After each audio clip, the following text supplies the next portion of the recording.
Okay, we are back. So if you haven't watched the previous video, I went over the structure and the basics about working with the lunar wall calendar. This is the 2026 edition, the blackberries and the black bear. So just a little orientation to the astrological components on this calendar. This is a color-coded zodiac wheel. So all of the colors are down here. All the earth signs are green, fire signs red, air signs are yellow, and blue for the water signs. And also has a little glyph. So if you're learning astrology, this might be a way to make that connection to just see at a glance the water signs as this family of signs, and then go from there with the glyphs. So this is your key or your reference down here.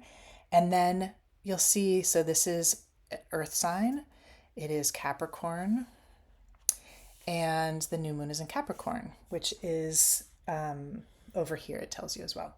So the new moon in Capricorn, I have a whole lunar zodiac series that's on my website as well as on my Substack that gives you this flavor and brings you into the world of what the moon is like in each of the signs. So if you want a little more description, I'll put a link for that zodiac series down below and you can check that out. And then over here, this just lists the moon travels through each sign every about 2.5 days. So the moon goes through the entire zodiac. So here it starts at Capricorn, and then actually here's Capricorn again, and then it jumps to the next sign of Aquarius. And so the next new moon is in that next sign of Aquarius, just that tail end right there. And then goes around, the last sign is Pisces, and then the next one. So it goes in order. All of the new moons go in order through all the signs of the zodiac throughout the year. Again, when I first started making this calendar, I didn't have that awareness. It's like working with cycles taught me that along the way. And the tropical astrology and the signs in tropical astrology, it gives you a language. It's actually really talking about seasons, the seasonality. So this is like the new moon is in Capricorn, that season and that time of the year around winter solstice. So every 2.5 days. So over here, it just gives that specific time. I use the 24-hour clock instead of writing AM and PM. So this is in Pacific time. And for some people who like to either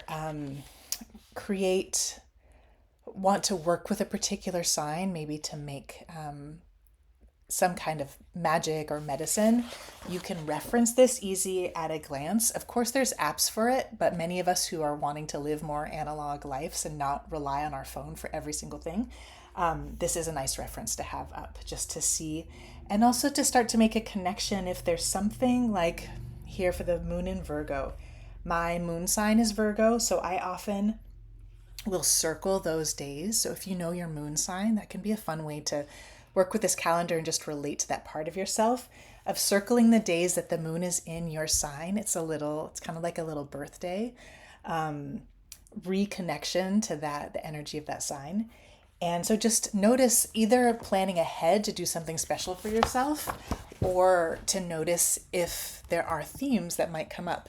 I know for me, whenever the moon is in Virgo, I will often just feel like I want to organize things. I'll go through a drawer, I'll organize my desktop on my computer, delete emails, just to bring more clarity through not being cluttered by accumulation. Virgo is also a time to attune to your health and possibly set up that doctor's appointment that's been it might just give that inspiration to do the thing that you've been putting off, if that makes sense.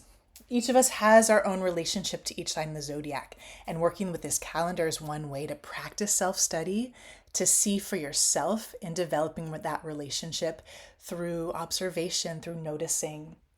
You may want to, you can use this practically of writing things in. You can also use it artistically in just drawing in color. It doesn't have to be, there's not one way to use it. So it is this container for however it is that you want to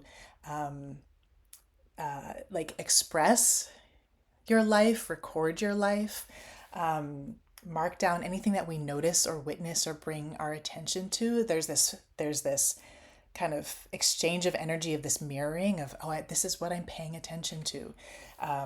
And so if there's something that in particular that you're wanting to notice, certain signs or things that show up, making a record of that can help to amplify it. I hope this is helpful. I wanted to keep this short and sweet. If you have questions, please leave them below. I love teaching about the language of astrology, and its connection to the natural world and to the seasons and to our own creativity. So more to come. Please follow me here, and on Substack, all of the places. If you're on my newsletter, then you'll get updates as well. On themoonisemycalendar.com is my website. Thank you so much for being here. And if you haven't ordered yours yet, there are a handful available in the shop, and I'll leave that the link for ordering yours as well. Thank you so much. And if you have yours, thank you for your support for this creative labor of love, and for being a part of this movement really to shift the tides and bring that awareness of cycles and the moon being a timekeeper as something really, a beautiful rhythm in our life as we reconnect with our own cyclical nature.